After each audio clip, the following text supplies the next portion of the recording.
Assalamualaikum warahmatullahi wabarakatuh.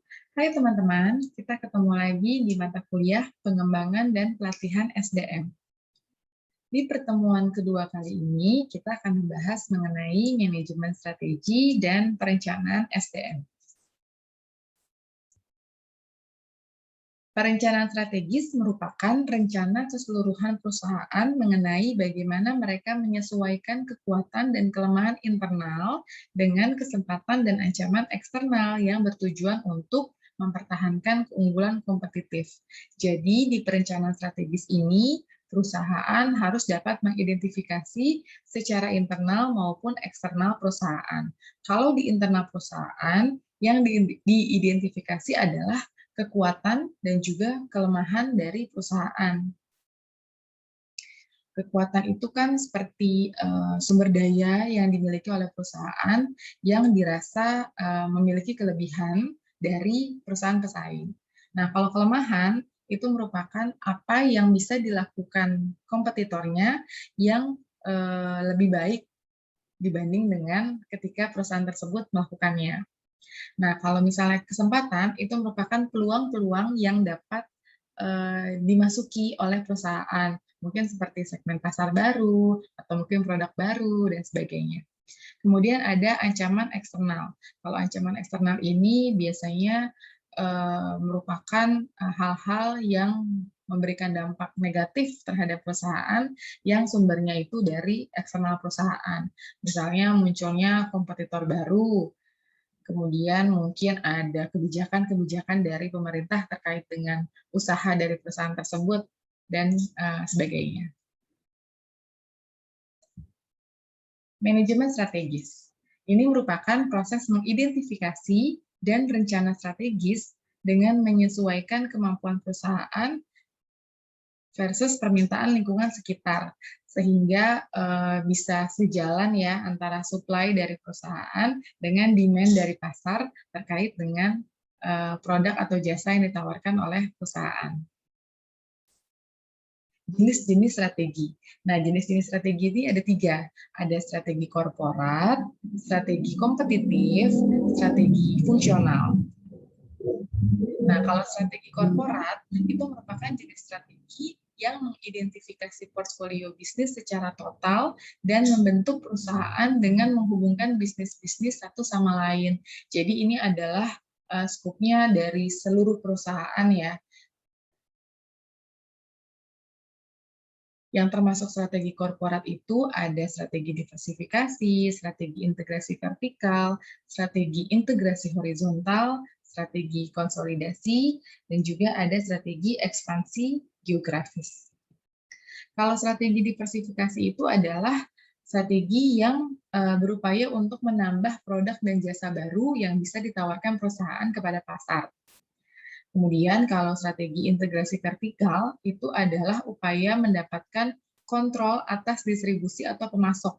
Vertikal itu kan garis lurus ya, jadi ketika perusahaan berada di tengah, maka dia berupaya untuk mendapatkan kontrol atas suppliernya di atas atau terhadap distributornya di bawah.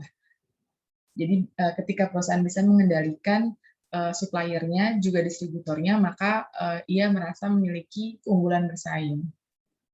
Kemudian yang ketiga adalah strategi integrasi horizontal.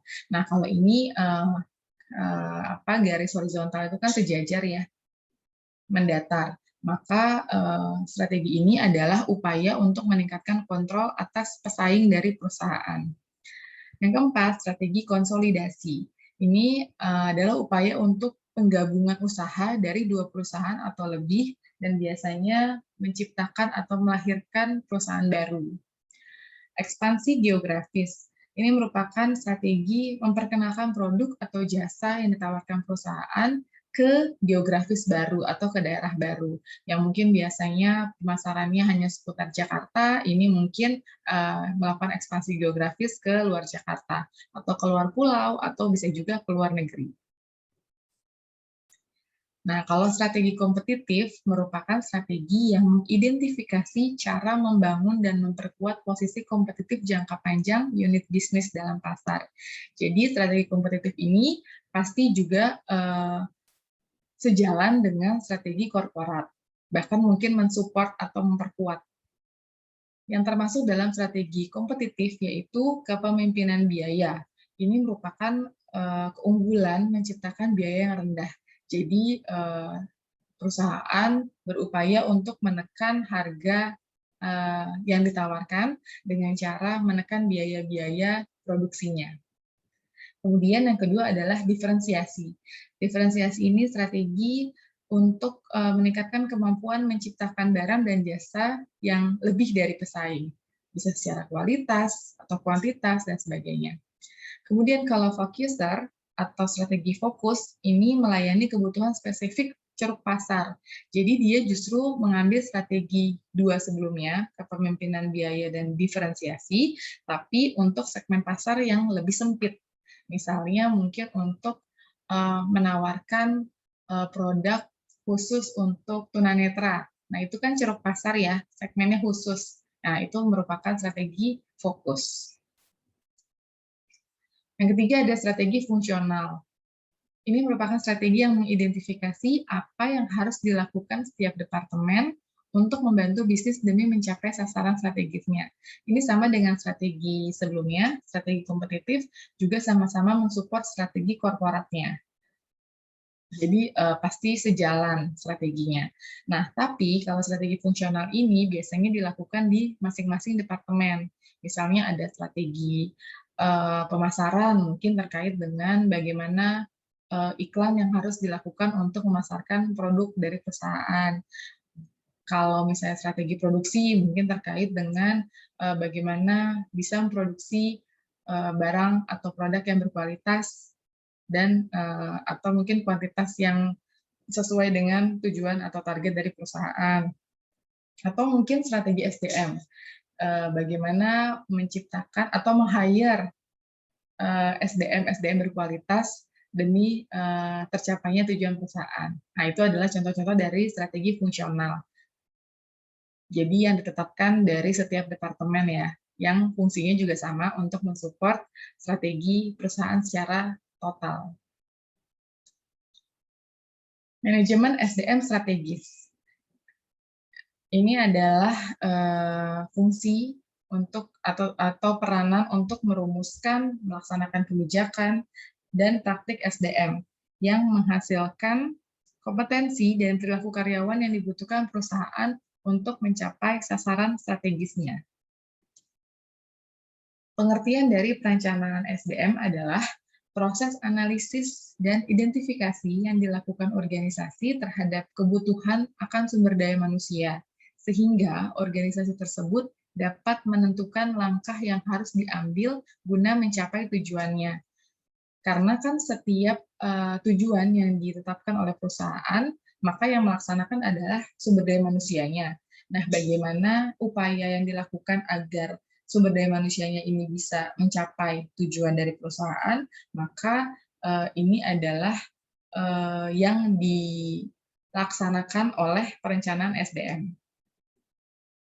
Strategi adalah menetapkan manajemen dalam arti orang di sini mengenai sumber daya di dalam bisnis dan bagaimana mengidentifikasikan persaingan di dalam pasar.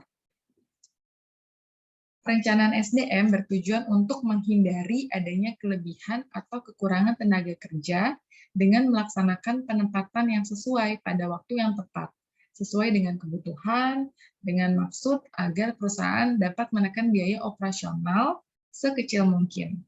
Jadi jumlah SDM-nya itu tepat, kemudian juga secara kompetensi juga tepat gitu. Jadi bukan cuma jumlahnya saja yang proporsional, tapi juga kompetensi memang sesuai yang dibutuhkan, sehingga tidak berlebihan. Nah, ini adalah ruang lingkup perencanaan SDM. Yang pertama, pasti ada inputan atau masukan dari perencanaan strategi bisnis, karena perencanaan yang dilakukan ini pasti untuk menyokong atau mensupport strategi bisnis secara keseluruhan.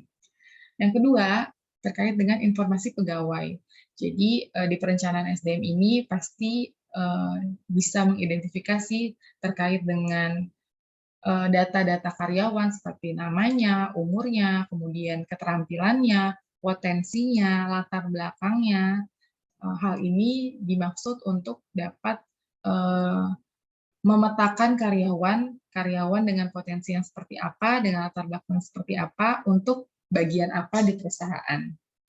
Yang ketiga, analisis masa lalu. Kalau analisis masa lalu ini terkait dengan organisasinya.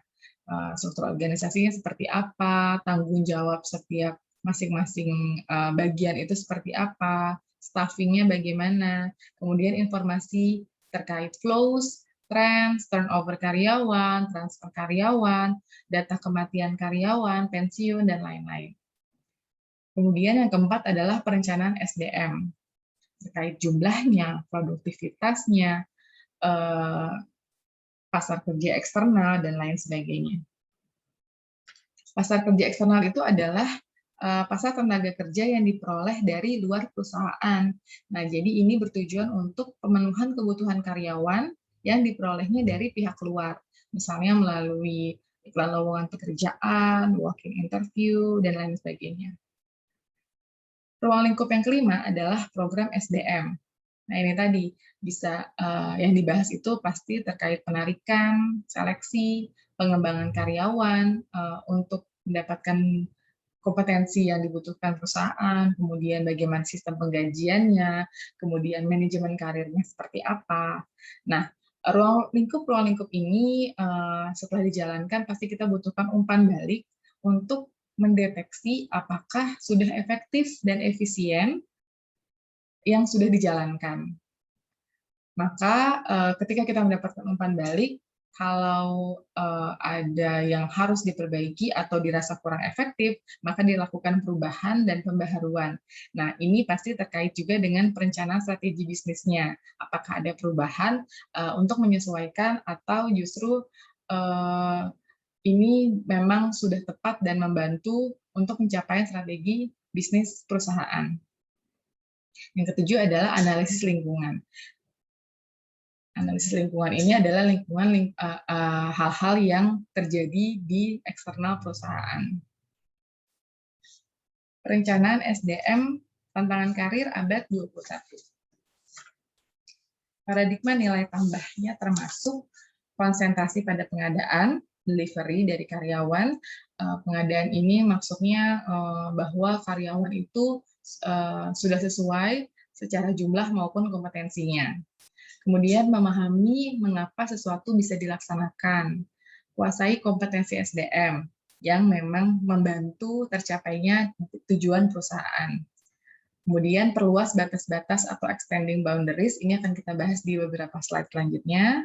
Dan yang terakhir, ukur dampak implementasi SDM. Nah, ini tadi, jadi setelah dilaksanakan, maka kita harus bisa mengukur dampaknya melalui feedback tadi.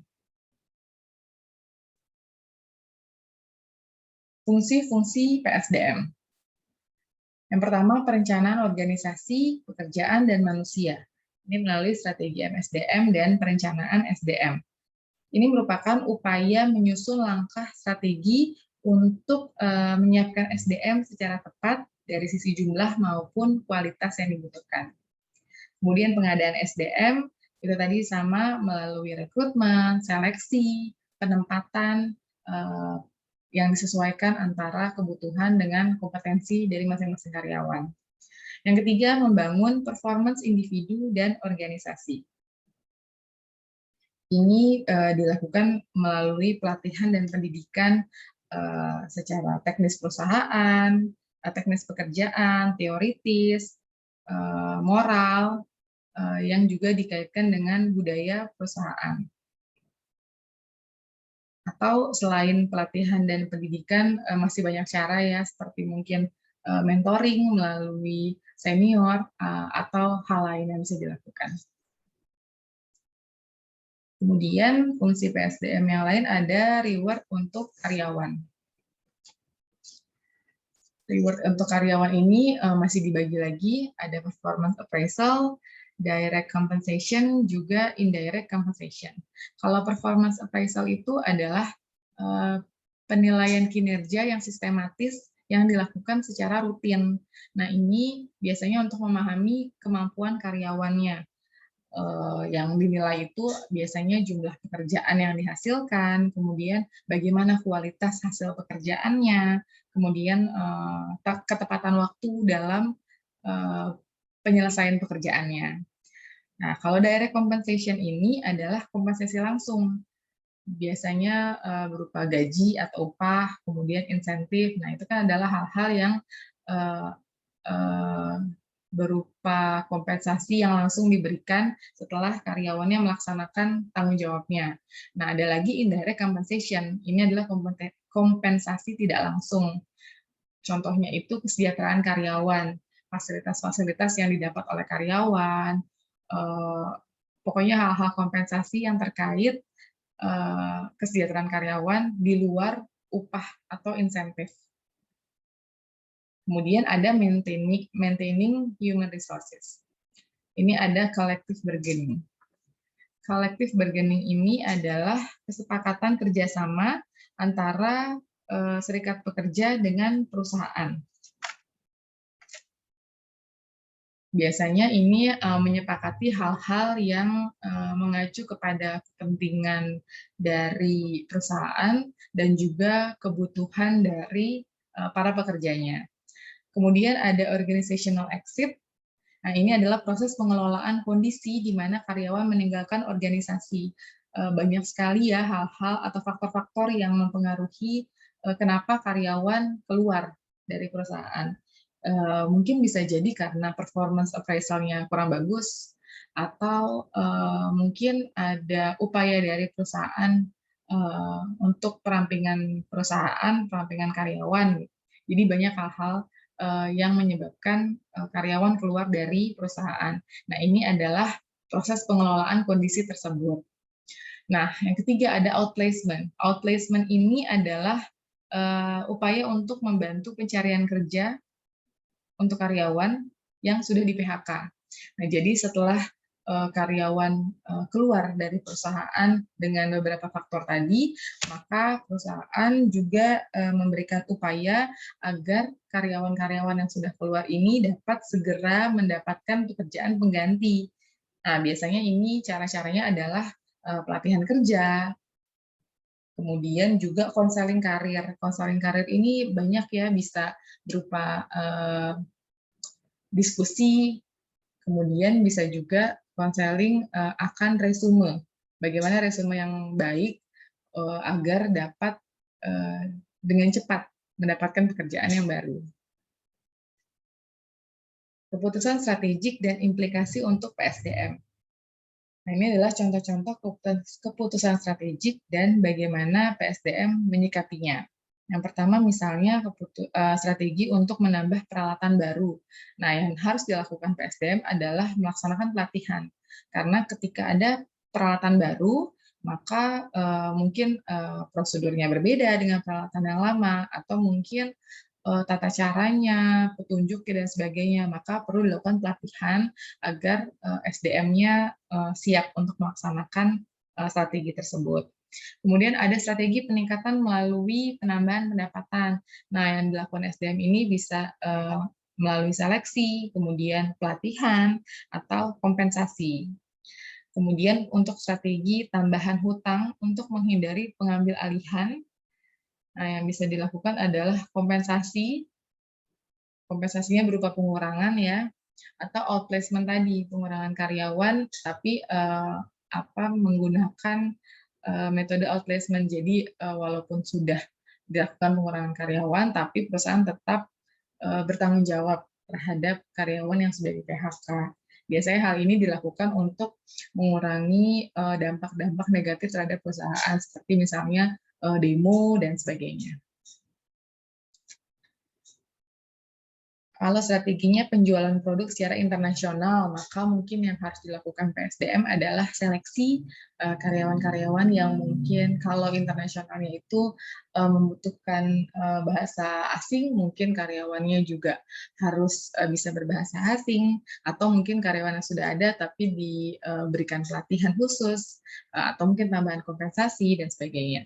Kemudian kalau keputusan strategiknya mencari lokasi baru untuk pabrik, maka yang dapat dilakukan transfer pegawai dari HO mungkin head office ke pabrik lokasi baru tersebut, atau mungkin rekrutmen baru dari lokasi pabrik itu, atau mungkin melaksanakan pelatihan dan sebagainya. Kemudian kalau strategi yang dilakukan perusahaan itu membudayakan strategi bersaing dengan biaya murah, nah ini terkait dengan hubungan ketenagakerjaan juga pelatihan. Sumber daya manusia. Tujuan sumber daya manusia adalah untuk mengelola tenaga kerja dan mendesain pekerjaan sehingga orang-orang dapat diberdayakan secara efektif dan efisien. Agar tujuan tersebut dapat tercapai, maka harus dapat memastikan yang pertama, pemberdayaan secara efisien sudah mempertimbangkan kendala keputusan manajemen operasional lain. Jadi, apa yang dilakukan, apa yang diterapkan itu sudah mempertimbangkan apakah ini akan berdampak terhadap manajemen operasional lain atau mungkin merugikan bahkan manajemen operasional lain. Yang kedua, kualitas lingkungan kerja sudah memadai, baik fisik maupun psikologis, dan adanya komitmen maupun kepercayaan dari pihak manajemen dan pihak karyawan untuk berjuang bersama-sama memenuhi tujuan umum. Karena ketika karyawan sudah bergabung dalam suatu perusahaan, maka harusnya sudah memiliki komitmen dan kepercayaan untuk dapat meraih tujuan dari perusahaan tempat mereka bergabung. Faktor-faktor PSDM. Yang pertama ada lingkungan eksternal. Perubahan-perubahan lingkungan yang sulit untuk diprediksi dalam jangka pendek dan kadang-kadang tidak mungkin diperkirakan dalam jangka panjang. Karena ini sifatnya eksternal ya, jadi dari luar perusahaan, maka biasanya tidak terprediksi. Kemudian yang kedua, perkembangan ekonomi. Contohnya tingkat inflasi, pengangguran, dan tingkat bunga. Ini pasti terkait dengan PSDM, karena biasanya berhubungan juga atau mempengaruhi juga terhadap upah dari karyawannya. Kemudian ada kondisi sosial, politik, hukum, ini pasti terkait karena ketika perusahaan mendirikan usahanya di suatu wilayah, pasti harus melaksanakan kebijakan-kebijakan sosial, politik, hukum di wilayah tersebut. Kemudian yang keempat, perubahan teknologi. Ini juga terkait karena pasti sedikit banyak mempengaruhi karyawan, misalnya dari jumlah. Apakah teknologi ini malah membutuhkan karyawan baru atau justru perampingan karyawan karena sudah dilakukan pekerjaan-pekerjaannya atau peran-perannya sudah dilakukan oleh si teknologi ini. Yang kelima adalah pesaing. Pesaing juga mempengaruhi karena pasti kebijakan-kebijakan yang kita ambil juga terkait dengan pesaing. Misalnya mungkin kebijakan upah di pesaing atau mungkin munculnya pesaing baru membutuhkan kita untuk melaksanakan strategi baru dan pelaksananya itu membutuhkan karyawan baru atau mungkin hal-hal lainnya yang terkait dengan pesaing ini. Batasan strategi SDM. Nah, ini tadi yang saya bilang akan dibahas di slide selanjutnya. Ini adalah bahasan strategi SDM. Kita membahas mengenai apa, kapan, di mana, prosedur, siapa, dan bagaimana. Apa? Maka berkaitan dengan keputusan strategi produk, yaitu keahlian dan bakat yang dibutuhkan, bahan yang dibutuhkan, dan masalah keamanan kerja. Nah, kalau kapan? Maka berkaitan dengan keputusan strategi penjadwalan. Kalau di mana, maka berkaitan dengan keputusan strategi lokasi, yaitu mempertimbangkan berbagai variabel yang dipertimbangkan dalam memilih lokasi seperti kondisi iklimnya, kemudian pencahayaannya, kualitas udaranya, karena ini pasti berhubungan juga dengan produk yang dihasilkan ya. Kemudian prosedur, maka berkaitan dengan keputusan strategi proses, yaitu mempertimbangkan teknologi yang digunakan, mesin, dari sisi mesin maupun keamanannya. Yang kelima, siapa? Maka berkaitan dengan masalah perbedaan individu dari kemampuan fisiknya, kemampuan mentalnya, serta kemampuan intelektualnya. Bagaimana? Maka berkaitan dengan keputusan strategi layout sesuai dengan pilihan dari perusahaan. Nah, itu tadi materi di pertemuan 2 kita. Untuk teman-teman yang masih memiliki pertanyaan, kita bisa berdiskusi di ruang diskusi MyDesk di jam mata kuliahnya. Oke, terima kasih teman-teman yang sudah mendengarkan. Sampai ketemu di perkuliahan kita pertemuan ketiga. Wassalamualaikum warahmatullahi wabarakatuh.